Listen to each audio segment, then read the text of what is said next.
The sleepy romantic presents The Secret Keeper of Rosebridge Hall. Whispered scandals and sleepy tales of love, lies, and lace. It has reached the edge of my pillow that a certain household, tucked behind ivy and iron gates, has seen more love notes than laundry.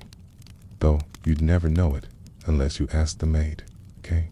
Let us drift now into a house of secrets. Not loud ones, no. These are the murmurs that float between velvet drapes and polished marble floors, where hearts beat quietly and glances speak in hushes. Welcome to Rosebridge Hall. It stands with the patience of old things, its windows dressed in lace, its gardens kissed by roses that bloom a little too perfectly.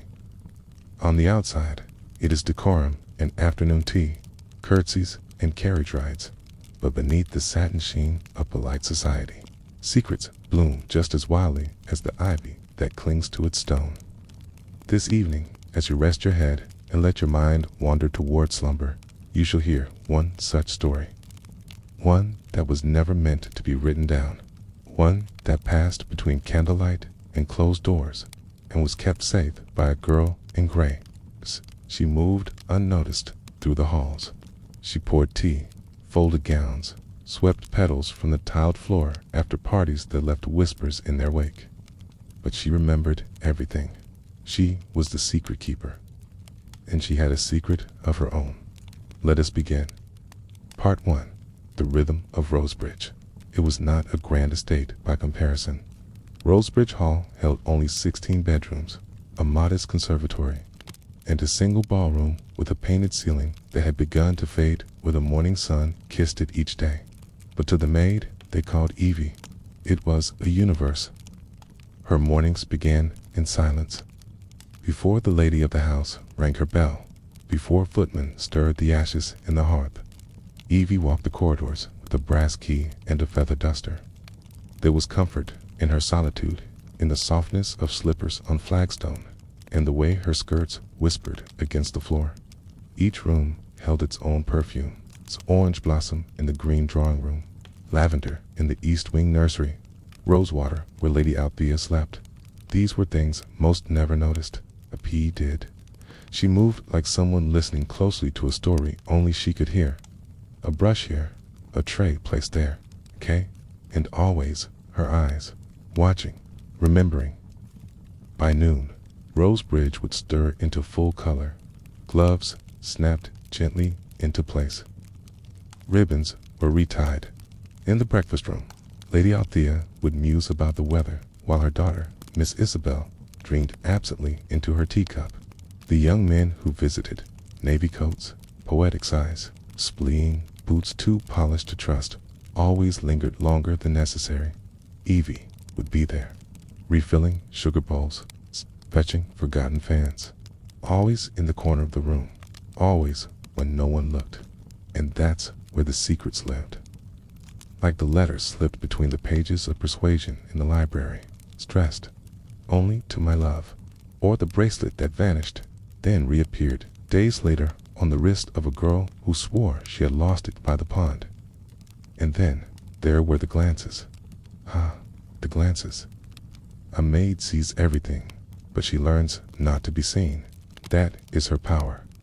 And Evie, in her soft-footed invisibility, noticed the way Miss Isabel's eyes lingered far too long on the new tutor, the way her breath paused just slightly when he spoke of poetry, not enough to be improper, but enough to set a flutter beneath her laced bodice. And it wasn't only Miss Isabel. Lord Hawthorne, the neighbor with a house grander but lonelier than Rosebridge, had begun calling far more frequently since Lady Althea had taken to walking in the garden again. The rhythm of the house pulsed with these quiet noticings.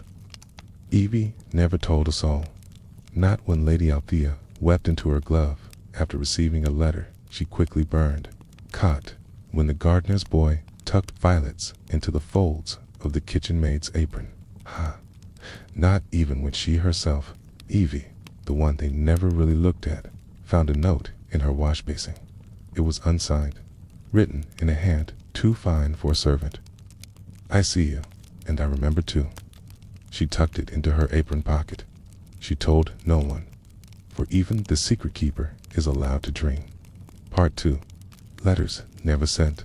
The rain began just after luncheon. It tapped softly at the high windows of Rosebridge Hall, like a polite visitor with no intention of leaving. The air grew dim and golden, thick with the scent of old books and blooming lilacs from the conservatory. It was the kind of afternoon that hushed the world. In the upstairs linen room, Evie pressed a warm iron across a handkerchief embroidered with forget-me-nots. Her movements were slow, thoughtful. Beneath the steady rhythm of her work, her thoughts drifted back to the note she had found just days earlier. Tucked in the curve of her basin, the ink still fresh, the message unsigned. I see you. And I remember too. She read it each night by candlelight, letting the curve of the handwriting stir her imagination. Who had left it? A footman with a fondness for poetry. Kay guessed with sharper eyes than she realized, or perhaps, though it was foolish to think, a member of the household, someone who had looked past her apron and into her mind. Evie had her suspicions. He had come with a letter of introduction and a calm, unreadable smile. Mr. Peregrine Ashcroft, the new tutor. Not too much older than Miss Isabel, though the difference felt wider than years could measure. He had a voice made for twilight. Soft, slow, each word carefully chosen, as though it might bruise if dropped too quickly. He wore spectacles only when reading, and smiled as if remembering something distant. The household took to him instantly. Lady Althea praised his manners. Miss Isabel praised nothing aloud, but she began to write poetry, and Evie noticed. Not the way a girl in love might notice, but the way a maid does, the way someone who listens for footsteps and reads faces like folded linens begins to see beneath the practiced pleasantries. She noticed how he lingered in the library long after the candles were snuffed. She noticed how his eyes always lifted just once when she passed through with tea. And she noticed how Miss Isabel had begun to leave little things behind. A ribbon on the banister. A book misplaced just so. It's like breadcrumbs, like hopes. But the tutor never picked them up. One day, while dusting the tall shelves in the east drawing room, Guy found a loose paper folded into a volume of The Tempest. A poem, unsigned, unfinished. The ink was unmistakably his.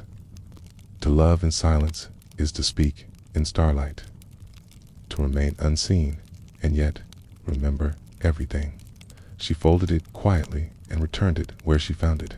But something inside her stirred. Not longing. At least, not quite.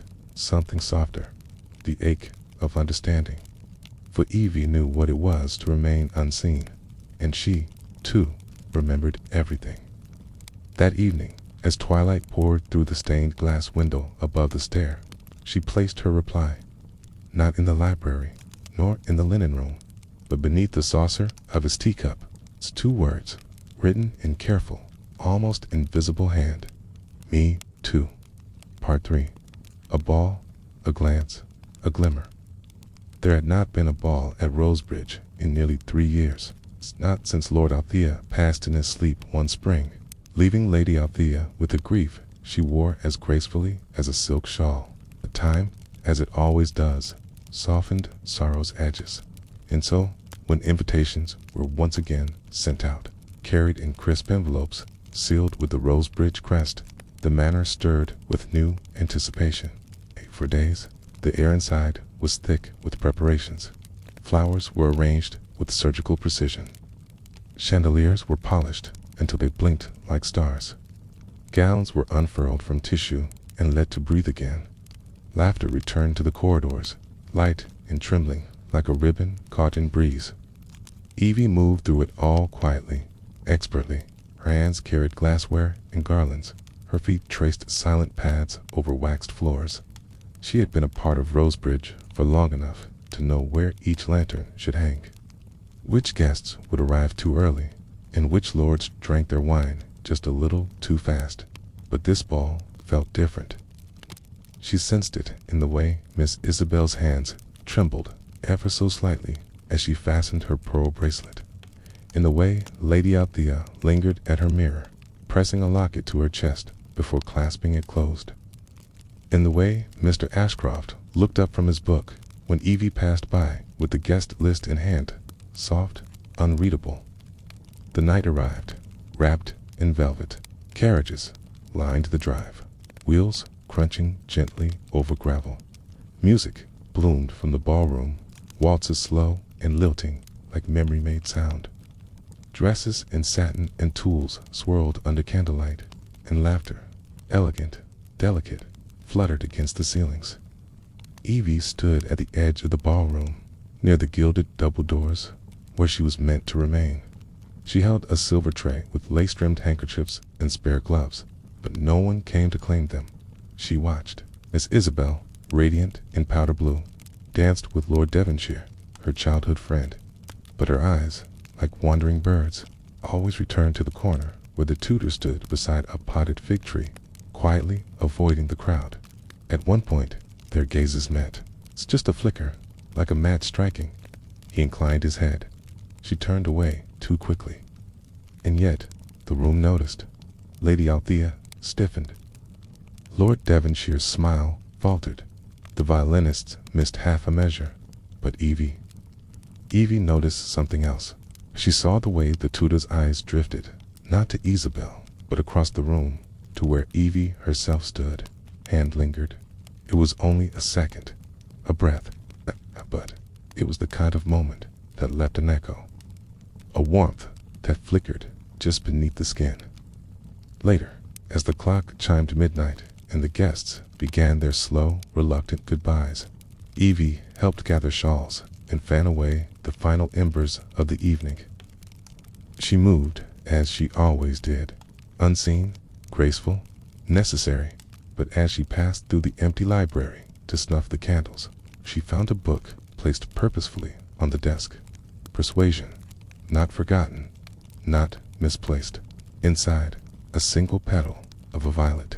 No note, no name, just a petal. But it said more than enough. Part 4. The Garden at Dusk. Rosebridge Hall, always quieted after a ball, though the walls themselves needed to rest from the echoes of laughter and the rustle of gowns. The day that followed was hushed. Slippers padded more softly, and even the birds in the rose garden seemed to sing with less conviction. By late afternoon, a soft breeze curled through the east corridors, bringing with it the scent of trimmed hedges and damp earth.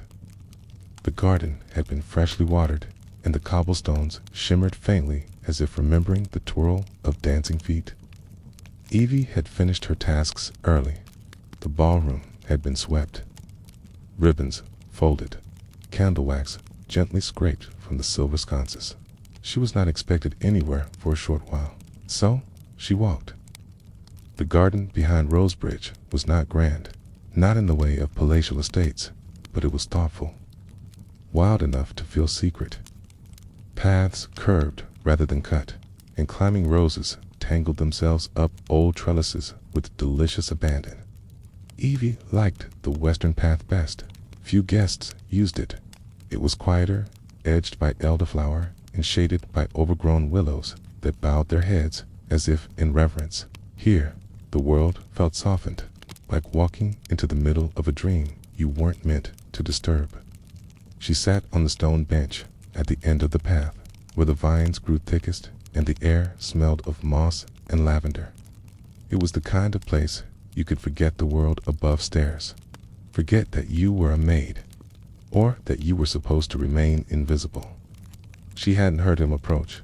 Mr. Ashcroft stood at the mouth of the path, coat discarded, sleeves rolled. In the fading light, he looked less like a tutor and more like a painting left too long in the sun. Edges blurred, expression unreadable. "I didn't mean to intrude," he said, his voice gentler than the wind. Evie stood quickly, the spell of solitude breaking. "No," he added, before she could step away. "Please, don't." She hesitated. He crossed the distance slowly, not as a gentleman approaches a lady, nor as a master approaches a servant, but as one quiet soul finds another in a forgotten part of the world. "I believe," he said, pausing beside the bench, We have been noticing one another. Evie said nothing. Words, in that moment, seemed too bright, not too awake. Instead, she watched as he reached into his coat pocket and pulled out a folded piece of parchment. Not new, slightly worn. Her handwriting, unmistakable. Me too, he recited softly, a hint of something breaking through the calm uncertainty, perhaps, or hope. I didn't expect a reply, she whispered, not truly. But you gave one, he said, "Kay, and I haven't stopped thinking of it." There, in the hush between words and wind, the garden held its breath. He sat beside her, leaving just enough space for propriety to remain intact, but not untouched. "Kay, I know what they think," he said, after a while, eyes fixed ahead. "A tutor, a maid. Names without stories. But I see more." Evie turned to him. "So do I." Above them, a bird stirred in the willow. A single petal drifted down from the climbing roses, landing between them. Neither of them moved. It was not a declaration, not a promise. It's just a moment. It's a gentle defiance of roles written in someone else's hand. As dusk slipped quietly into night, Evie let her eyes close briefly, breathing in the scent of the garden, the warmth of the bench, the silence that stretched not in awkwardness, but in understanding. She had always remembered everything. Now, someone remembered her, too. The quiet end of things, the lamps at Rosebridge Hall, were lit early that evening, not in haste, nor in celebration, but as a gentle turning of the page. Another day folded neatly into the rhythm of the household. No grand declarations, no scenes. It's just soft candlelight, the rustle of pages, and the distant echo of a waltz still lingering in the corners of the ballroom. Evie returned to her chamber in the attic as the sky turned the color of pressed violets. The quiet creaked around her like an old shawl, familiar, worn. She undressed with care, folding her apron over the back of her chair, letting her hands linger over the soft fabric. It smelled faintly of rosewater and lavender polish. Outside, the wind shifted gently through the trees. She sat by the small, round window and watched as the stars emerged, slowly, like shy thoughts come into light. Somewhere below, laughter filtered up from the servants' quarters. She smiled, and then she unfolded the note again. "Me too." Strange how two words could say so much. Not just agreement, but recognition. A quiet thread between two people who had learned how to listen without speaking. In the stories she polished into shape, Lady Althea's vanished letters, Miss Isobel's unfinished poems. Love arrived in declarations, carriage rides, and stolen kisses behind potted palms. But in Evie's story, it arrived as something quieter, slower, a look held just a breath too long, a violet petal left without a name, a moment shared on a garden bench while the sun bowed its head. She placed the note into the drawer beside her bed, beneath a stack of perfectly pressed handkerchiefs. Not hidden, but protected. There would be more days, more parties, more secrets tucked between the lines of rose-patterned wallpaper, caps, even more glances, more folded letters exchanged when no one was looking. But for tonight, the secret keeper would sleep, and perhaps she would dream, not of what could not be, but of what already was, a world where she was seen, remembered, understood, in this the hush of midnight. Settled softly over Rosebridge Hall, over velvet curtains and polished floors, over sleeping ladies and unread poems.